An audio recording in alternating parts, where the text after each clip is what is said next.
Dear students, ये lecture जो है ये क्लासिफिकेशन ऑफ डाटा या फ्रीक्वेंसी डिस्ट्रीब्यूशन पे तीसरा लेक्चर है आपका। और इसमें हम क्या देखेंगे कि आपने फ्रीक्वेंसी डिस्ट्रीब्यूशन बनाना सीखी थी, उसके आगे कुछ और चीजें बनाते हैं, उनको देखते हैं कि वो कौन कौन सी हैं, और चंद डायग्राम्स या ग्राफ जो है वो फ्रीक्वेंसी डिस्ट्रीब्यूशन से रिलेटेड वो हम बनाने सीखेंगे। तो सपोज हमारे पास ये ग्रुप थे या क्लास लिमिट थी 4 से 7 तक, 8 से 11 तक, 12 से 15 तक, 16 से 19 तक और 20 से 23 तक। ये आपकी क्लास लिमिट्स हैं। ये लोअर क्लास लिमिट कहलाती हैं, इधर वाली जो है ये अपर क्लास लिमिट्स कहलाती हैं। तो जैसे पिछले लेक्चर में आपको बताया था कि क्लास लिमिट्स उस वक्त काम कर रही होती हैं जब आपके पास जो डाटा है वो डिस्क्रीट नेचर का हो, उसमें जो वैल्यूज आती हैं वो होल नंबर्स में आती हों, जैसे 1 के बाद 2, 2 के बाद 3, 3 के बाद 4 जो है इस तरह की वैल्यू आती हो, वहां आप क्लास लिमिट्स जो है वो लगाते हैं। अगर डाटा आपका कंटिन्यूस है, कंटिन्यूस वेरिएबल पे है, मसलन जिसमें पॉइंट्स वाली वैल्यू भी आती हैं 5.7, 8.9, 10.15, तो वहां आप क्लास लिमिट की बजाय क्लास बाउंड्रीज जो है वो इस्तेमाल करते हैं। अब क्लास बाउंड्रीज बनाने के लिए तरीकेकार हमने लास्ट लेक्चर में सीखा था, वो क्या था कि आप इन दो वैल्यूज का डिफरेंस ले लेते हैं। ये वाली वैल्यू के lower limit of second group and upper limit of first group, इनका डिफरेंस अगर 1 आता है तो उसका हाफ कर लेते हैं। हाफ ऑफ द डिफरेंस इधर से माइनस करते जाते हैं, इधर प्लस करते जाते हैं। अगर डिफरेंस इनका 1 आता है तो उसका हाफ 0.5 आ जाएगा, 0.5 ये इधर माइनस करते जाएंगे, इधर 0.5 जो है आप प्लस करते जाएंगे। ये 50% 1/2 या हाफ जो है इधर से माइनस करते जाना, इधर ऐड करते जाना। 4 में से हाफ माइनस करें तो 3.5 बन जाता है।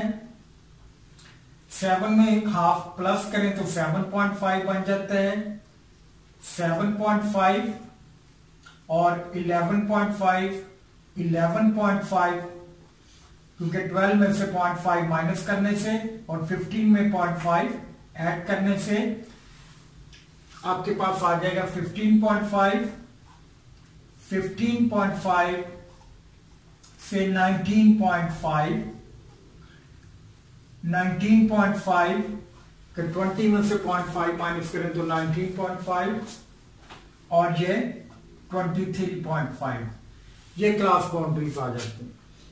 फर्ज करें कि फ्रीक्वेंसी जो है वो आपको पहले दी हुई है या आपने अनग्रुप डाटा से वो टैली लगा के फ्रीक्वेंसी जो है निकाल ली है। सपोज ये फ्रीक्वेंसी आती है 3 है, 4 है, 6 है, इसके आगे फिर 3 है और इसके बाद जो है 2 आ जाती। सपोज कोई भी वैल्यू आप ले सकते हैं। तो ये आपके पास फ्रीक्वेंसी का कॉलम बन जाता है। ये गिवन है या आपने खुद जो है अनग्रुप डाटा से ये ग्रुप यहां तक जो है फ्रीक्वेंसी डिस्ट्रीब्यूशन बनाना सीखी हुई है। ये वैल्यूज आपके पास मौजूद हैं या ये वैल्यू आपके पास आ गई। इनका टोटल करें फ्रीक्वेंसी का तो कितना बनता है 10 और 8 18, या 2 वैल्यू और ले लें आप, इसे 4 कर लें, इसे 3 कर लें। अब कितना बन जाएगा ये टोटल 20 बन जाएगा। कि ये आपके पास फ्रीक्वेंसी आ गई। ये क्लास लिमिट थी, ये क्लास बाउंड्रीज थी, ये फ्रीक्वेंसी आ गई। आगे आप एक क्वांटिटी निकालते हैं जिसको कहते हैं मिड पॉइंट। मिड पॉइंट क्या होता है कि 2 क्लास लिमिट्स या 2 क्लास बाउंड्रीज का मिड पॉइंट होता है या उनका दरमियान वाली वैल्यू होती है या उनका मीन होता है, तो वो कैसे निकालते हैं कि अपर लिमिट और लोअर लिमिट को ऐड करके 2 पे डिवाइड कर देते हैं। मसलन ये 4 और 7 कितना बनता है 11, और 11 का हाफ क्या होगा 5.5। 8 और 11 कितना बनता है 19, 19 का हाफ क्या होगा 9.5। और इसके बाद 12 और 15 जो है इनको जमा करें तो कितना बनता है 27। 27 का हाफ क्या होगा 13.5। इसी तरह 16 और 19 को ऐड करें तो ये बनता है 35। 35 का हाफ होगा 17.5। और नेक्स्ट है 20 प्लस 23 43 आ गया, और इसका हाफ होगा 21.5। हाफ कैसे लेना है 2 पे डिवाइड करते जाना, दोनों को जमा करके 2 पे डिवाइड। अगर क्लास बाउंड्रीज हैं तो उसके लिए भी दोनों को जमा करके 2 पे डिवाइड करते जाना। ये आपके पास मिड पॉइंट्स आ गए। मिड पॉइंट्स के बाद एक और क्वांटिटी हम निकालते हैं जिसको नाम दिया जाता है क्यूमुलेटिव फ्रीक्वेंसी। क्यूमुलेटिव फ्रीक्वेंसी ये आमतौर पे जो ज्यादातर निकाली जाती है लेस देन क्यूमुलेटिव फ्रीक्वेंसी निकाली जाती है कि less than cumulative frequency. Less than से मुराद, बल्कि इसको भी ज्यादा शॉर्ट करके आप पूरा अगर लिखना चाहें तो less than upper limit, upper class boundary cumulative frequency. ये मैं आगे बताता हूं कि ये इससे क्या मुराद है। कॉमनली हम उसे लेस देन क्यूमुलेटिव फ्रीक्वेंसी लिख देते हैं कि ये आपकी अपर क्लास बाउंड्री है। फर्ज करें पहले ग्रुप की, इससे लेस कितनी वैल्यूज है, इससे लेस वैल्यू है 3 आपके पास। फ्रीक्वेंसी से मुराद तादाद होती है जो उस ग्रुप में मौजूद होती है। जाहिर है इस ग्रुप का मैक्सिमम पॉइंट ये है, इससे लेस कितनी वैल्यू है 3 वैल्यू, तो क्यूमुलेटिव फ्रीक्वेंसी 3 आ जाएगी। लेस देन क्यूमुलेटिव फ्रीक्वेंसी लिख लें अगर लिखना चाहते हैं आप, लेस देन CF या लेस देन क्यूमुलेटिव फ्रीक्वेंसी। अब less than this upper class boundary, इससे लेस कितनी वैल्यू है कि 3 तो ऊपर वाली है, 4 ये वाली है, और टोटल कितनी हो गई 7। अब ये वाली जो अपर क्लास बाउंड्री है इससे लेस कितनी वैल्यू है 6 ये हो गई, और 4 ये और 3 ये, या 7 पहले वाली थी, 13 आपके पास हो गई। नेक्स्ट वैल्यू आपकी जो है 19.5 है अपर क्लास बाउंड्री, इससे लेस कितनी वैल्यू है 4 तो इस ग्रुप की अपनी है और 13 पहले की है, 4 और 13 17 हो गई। और लास्ट ग्रुप जो है इसकी अपर क्लास बाउंड्री से लेस कितनी वैल्यू है 3 इसकी अपनी है, और ये बाकी भी सारी इससे लेस ही होंगी क्योंकि 23 से लेस ही वैल्यू आ रही है, जितनी भी आ रही है ये कितनी आ जाएंगी 23.5 से लेस, 17 पिछली है, 3 ये हो जाएगी, ये आ जाएंगी आपके पास 20।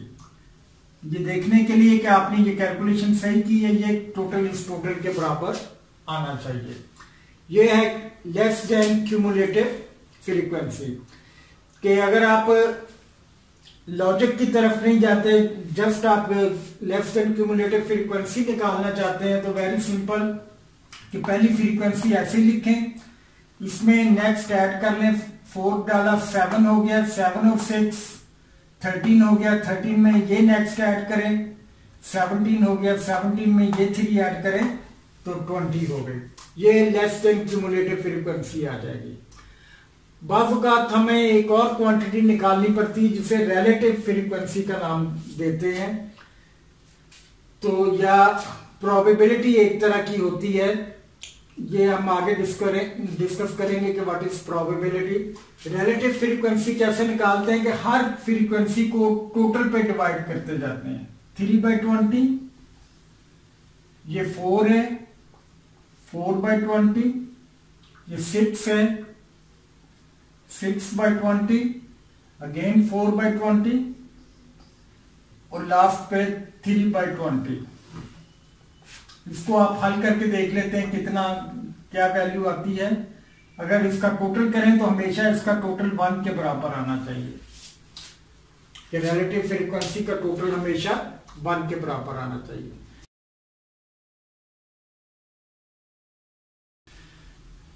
स्टूडेंट्स, हम ये फ्रीक्वेंसी डिस्ट्रीब्यूशन जब बना रहे थे तो उसमें ये रिलेटिव फ्रीक्वेंसी की कुछ वैल्यूज हमने निकाली थी। 3/20 अगर आप कैलकुलेटर से निकालें तो 0.15 आता है, 4/20 0.20, 6/20 0.30, 4/20 अगेन 0.20 और 3/20 अगेन 0.15। इन सब का टोटल करें तो ये पूरा 1 बन जाता है।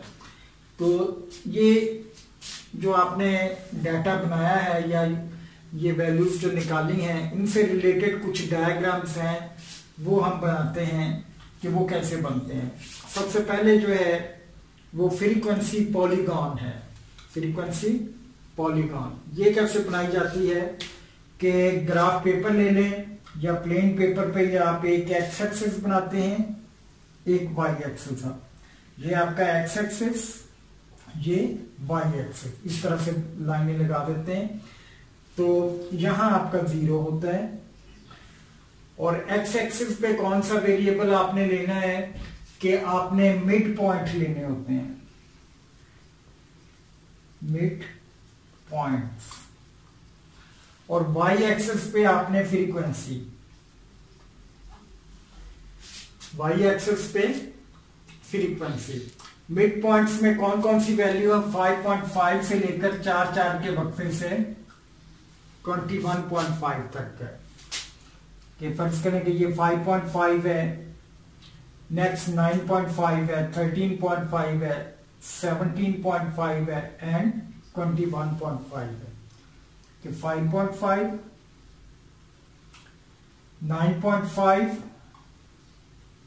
13.5, 17.5, 21.5।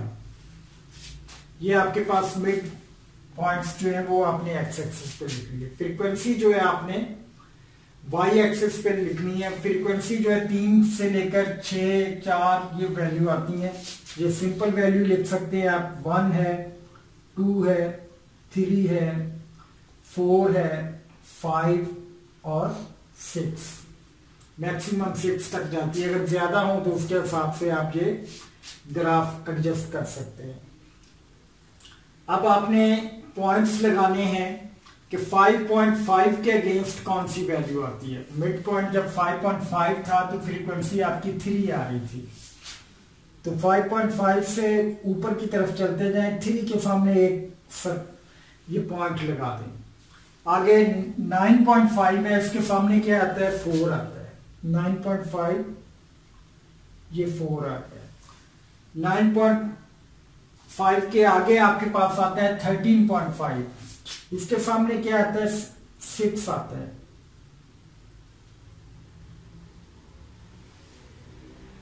इसके बाद आप आ जाते हैं 17.5, इसके सामने क्या आता है, फिर 4 आ जाता है। नेक्स्ट है 21.5, 21.5 के सामने क्या आता है, 3 आता है। कि जैसे आपको बताया कि इसके सामने इसी लाइन में आपने देखना है, फ्रीक्वेंसी के कॉलम में देखना है। क्यों फ्रीक्वेंसी के कॉलम में, क्योंकि वाई एक्सिस पे आपने फ्रीक्वेंसी रखी हुई है। ये मिड पॉइंट के कॉलम में या एक्स के कॉलम में क्यों देखना है, क्योंकि मिड पॉइंट आपने एक्स एक्सिस पे रखे हुए हैं। अब ये आपके पास 5 ग्रुप थे तो 5 पॉइंट बन गए, अगर ज्यादा ग्रुप होते तो ज्यादा पॉइंट बनते। इन पॉइंट्स को आप मिला दें तो ये जो ग्राफ बनेगा इसको आप फ्रीक्वेंसी पॉलीगॉन का नाम दे देंगे। क्लियर पे कि एक्स एक्सिस पे आपने मिड पॉइंट ले लिए, वाई एक्सिस पे फ्रीक्वेंसी ले ली और इनसे ये पॉइंट बना लिए, पॉइंट बनाने के बाद इनको मिला दिया। नेक्स्ट है हिस्टोग्राम। हिस्टोग्राम क्या है, इसी तरह से ये आप एक एक्स एक्सिस, ये एक वाई एक्सिस बना लेते हैं ग्राफ पेपर पे, और इसमें एक्स एक्सिस पे आपने लेना होता है क्लास बाउंड्रीज के, क्लास बाउंड्रीज, ये जो क्लास बाउंड्रीज आपने बनाई हुई, क्लास बाउंड्रीज कौन सी लेनी होती हैं कि आमतौर पे आप इसमें ये अपर क्लास बाउंड्रीज जो है ये ले लेते हैं कि 7.5 है, या पहली जो है ऐसी लेते हैं 3.5 से 7.5, 7.5 से 11.5, 11.5 से 15.5, 15.5 से 19.5 और 19.5 से 23.5। तो ये आपने यहां से लेकर अपर क्लास बाउंड्री सारी जो है वो आपने लिख लेनी है कि मिनिमम ये थी और मैक्सिमम आपकी ये बनती थी, या आप ये कह लें कि पूरा ग्रुप ही आपने यहां लिखते जाना।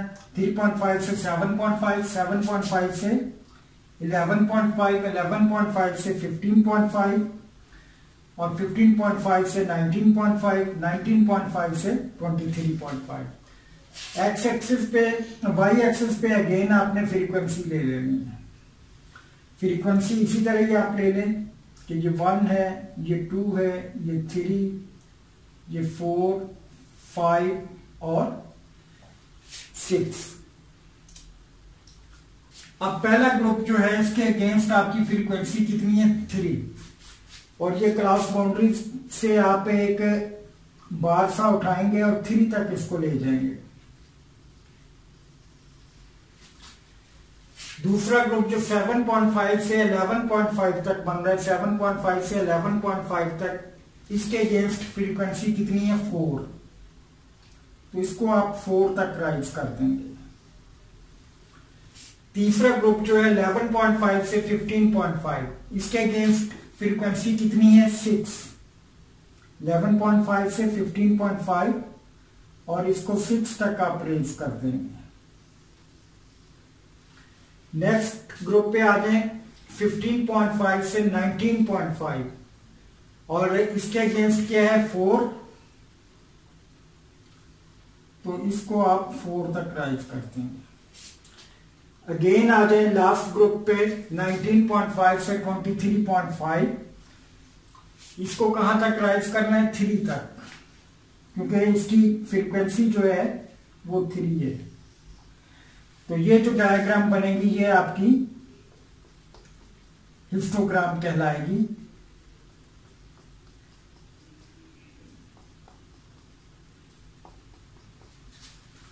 ये सेकंड डायग्राम है कि इधर आपने एक्स एक्सिस पे क्लास बाउंड्री, वाई एक्सिस पे फ्रीक्वेंसी, क्लास बाउंड्रीज जो है पूरा पूरा सेट उठा लेना है 3.5 से 7.5, 7.5 से 11.5। क्लास लिमिट नहीं लेनी। हिस्टोग्राम की डेफिनेशन ये होती है कि एडजेसेंट बार होती हैं। एडजेसेंट से क्या है मुराद कि जुड़ी हुई बार जुड़ेंगी उसी वक्त जब क्लास बाउंड्रीज आप लेंगे, क्योंकि 7.5 इधर अपर लिमिट बन रही है, इधर नेक्स्ट ग्रुप में ये लोअर लिमिट बन जाती है और ये सारी आपस में जुड़ी हुई होती हैं। नेक्स्ट है उजाइव। उजाइव या क्यूमुलेटिव फ्रीक्वेंसी कर्व कहते हैं। ये कैसे बनता है, इसके लिए भी आप एक एक्स एक्सिस ले लेते हैं, एक वाई एक्सिस ले लेते हैं। तो इसमें इधर आपने अपर क्लास बाउंड्रीज लेनी है और इधर क्यूमुलेटिव फ्रीक्वेंसी लेनी है, लेस देन क्यूमुलेटिव फ्रीक्वेंसी ये वाली जो है कि अब इसमें देखें कि अपर क्लास बाउंड्री कौन कौन सी हैं। 7.5 से ऑनवर्ड जो है आगे चलती हैं कि 7.5, 11.5, 15.5, 19.5 एंड 23.5। ये आपकी अपर क्लास बाउंड्रीज आ गई। और इधर आपने क्यूमुलेटिव फ्रीक्वेंसी लेनी है। क्यूमुलेटिव फ्रीक्वेंसी का कॉलम ये वाला है। अब इस कॉलम में देखें कि वैल्यूज जो दी हुई हैं 3 से लेकर 20 तक दी गई हैं। तो यहां भी हमने 3 से 20 तक वैल्यूज बनानी है। तो हम क्या करते हैं, दो दो के वक्फे से वैल्यू ले लेते हैं। 2 है, 4 है, 6 है, 8 है, 10 है, 12 है, 14 है, 16 है, 18 है और 20। ये आपने ग्राफ बना लिया। ग्राफ बनाने के बाद पहली जो आपकी अपर क्लास बाउंड्री है वो 7.5 है, इसके अगेंस्ट वैल्यू 3 है। तो 7.5 से आप पॉइंट रेज करेंगे और 3 के सामने आके रुक जाएंगे। 3 कहां होगा, 2 और 4 के दरमियान में तकरीबन। नेक्स्ट क्यूमुलेटिव फ्रीक्वेंसी 11.5 है और फ्रीक्वेंसी जहां आपके पास ये वाली आपने लेनी है, ये क्यूमुलेटिव फ्रीक्वेंसी। फ्रीक्वेंसी कितनी है, 7। ये 6 और 8 के दरमियान में कहीं आ जाएगी। यहां से आप उठे और 6 और 8 के दरमियान में आ गए। 15.5 इसके अगेंस्ट क्यूमुलेटिव फ्रीक्वेंसी कितनी है, 13। ये 12 और 14 के दरमियान में कहीं आ जाएगी। कि यहां समझे आगे 19.5 इसके अगेंस्ट कितनी है, 17। 16 और 18 के दरमियान में आ जाएगी। ये पॉइंट आ जाएगा। 23.5 इसके अगेंस्ट जो है लास्ट वैल्यू 20 जो है 20 आ जाएगी। तो इन पॉइंट्स को आप मिला देंगे। ये जो ग्राफ होगा इसको आप उजाइव का नाम देंगे। ये 3 डायग्राम आपने बनानी सीखी। इसमें अपर क्लास बाउंड्री नीचे एक्स एक्सिस पे, क्यूमुलेटिव फ्रीक्वेंसी जो है वाई एक्सिस पे, क्योंकि ये क्यूमुलेटिव फ्रीक्वेंसी कर्व भी इसे कहते हैं, इसीलिए क्यूमुलेटिव फ्रीक्वेंसी आपने वाई एक्सिस पे लेनी होती है। तो ये 3 ग्राफ हैं। इसके अलावा आमतौर पे एक कहा जाता है कि फ्रीक्वेंसी कर्व बनाएं। फ्रीक्वेंसी कर्व वो क्या होता है कि इसी शेप को आप थोड़ा सा स्मूथ कर दें तो वो फ्रीक्वेंसी कर्व बन जाता है।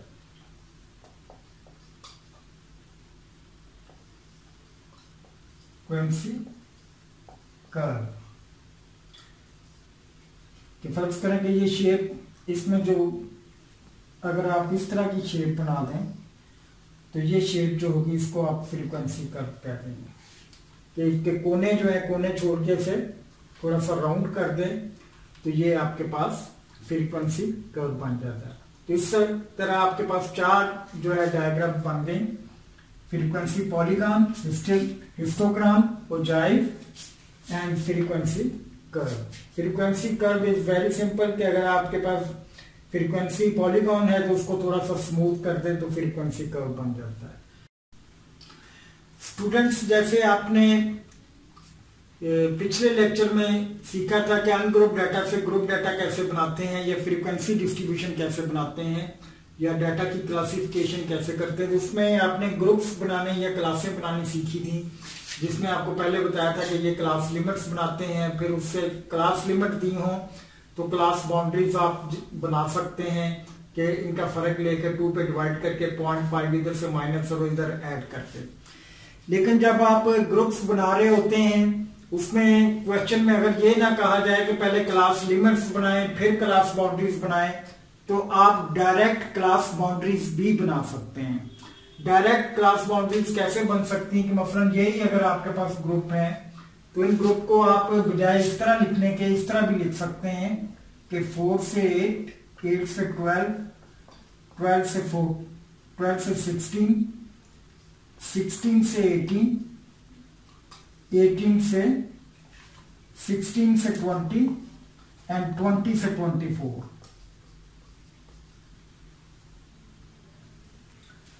ये आपके जो है क्लास बाउंड्री भी बन जाएंगी और क्लास लिमिट्स भी कहेंगे क्लास बाउंड्रीज।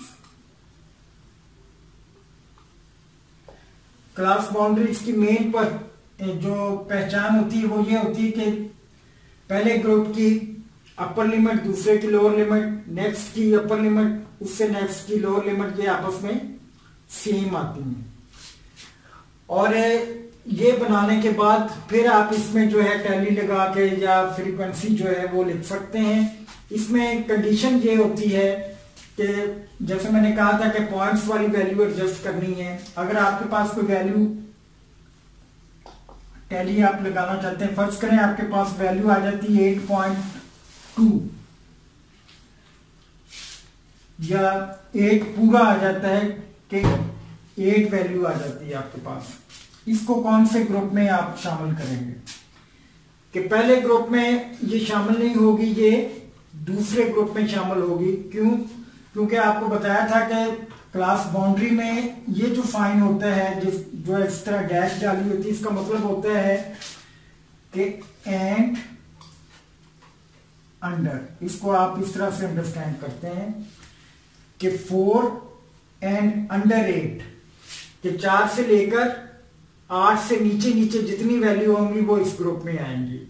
8 इसमें शामिल नहीं होगा, वो नेक्स्ट ग्रुप में होगा 8 एंड अंडर 12। अब 12 इसमें शामिल नहीं होगा, 12 नेक्स्ट ग्रुप में आ जाएगा। कि जब 8 को अगर आपने फीड करना है तो ये इस ग्रुप में आएगा, इसमें नहीं आएगा। हाँ, अलबत्ता 7.999 कोई भी वैल्यू आती है तो वो इस ग्रुप में आएगी क्योंकि ये 8 से छोटी है। इसी तरह अगर 16 आ जाता है, ये कौन से ग्रुप में आएगा? इसमें नहीं आएगा क्योंकि 16 से छोटे वाली वैल्यू इधर आएंगी। जैसे ही 16 पूरा होगा वो आपके इस ग्रुप में आ जाएगा। ऐसे ही आप कह सकते हैं कि 20 जो है कौन से ग्रुप में आएगा? इस ग्रुप में नहीं आएगा क्योंकि इसका मतलब है 16 एंड अंडर 20। 20 अंडर 20 नहीं होता, 20 के बराबर होता है। तो 20 एंड अंडर 24 ये इस ग्रुप में आ जाएगा। तो इस तरीके से आप जो है डायरेक्ट से क्लास बाउंड्रीज भी बना सकते हैं।